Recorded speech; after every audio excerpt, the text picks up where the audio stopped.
വിളിച്ചിട്ടാണ് ഒന്ന് ഇറങ്ങി വന്നത്. അതുപോലത്തെ ഒരു കുട്ടി ഇവിടെ ഉണ്ട്. എന്തോരം ചായ എടുക്കട്ടെ, ചായ കുടിച്ചോ എന്തോ ഒക്കെ ചോദിച്ചിട്ടാണ് പോയത്.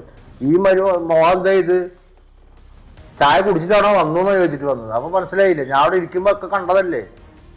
അതേപോലെ തന്നെ പുറത്തുള്ളവരും പറയുക, നിന്റെ മോളെ കുറിച്ച് പറയുമ്പോ നിനക്ക് സഹിക്കില്ല എന്നൊക്കെ എനിക്കറിയാം. സ്വന്തം മാമ വന്നിട്ടേ ഇവിടെ ഇരിക്കുമ്പോ അവിടെ നിന്ന് മെല്ലെ ഇറങ്ങി വന്നിട്ട് ഇങ്ങനെ വന്നിട്ട് ചായ കുടിച്ചിട്ടാണോ വന്നു എന്നാണ് ചോദിച്ചിട്ട് വരുന്നത്.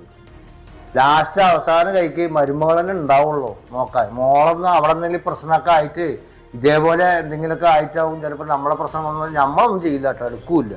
എന്നിട്ട് എങ്ങനെയാണെങ്കിൽ മോളെ അവിടെയൊക്കെ എന്ത് കൊച്ചുകൊലിയും കാണിക്കുന്നുണ്ടാവും. ഒന്ന് പറഞ്ഞ് മനസ്സിലാക്കി കൊടുക്കും മോൾക്ക്. ഇല്ലെങ്കിൽ ഇടയ്ക്കിടയ്ക്ക് വിരുന്ന് ഇങ്ങോട്ട് ഇരുത്തേണ്ടി വരും. അങ്ങനെയൊന്നും ഇല്ല. ഇക്ക വെറുതെ തെറ്റിദ്ധരിക്കാണ്. അവള് ചെറിയ കുട്ടിയല്ലേ, അതൊക്കെ പറഞ്ഞാൽ മനസ്സിലാവും. അവള് അവിടെ ഒരു കുഴപ്പമില്ല.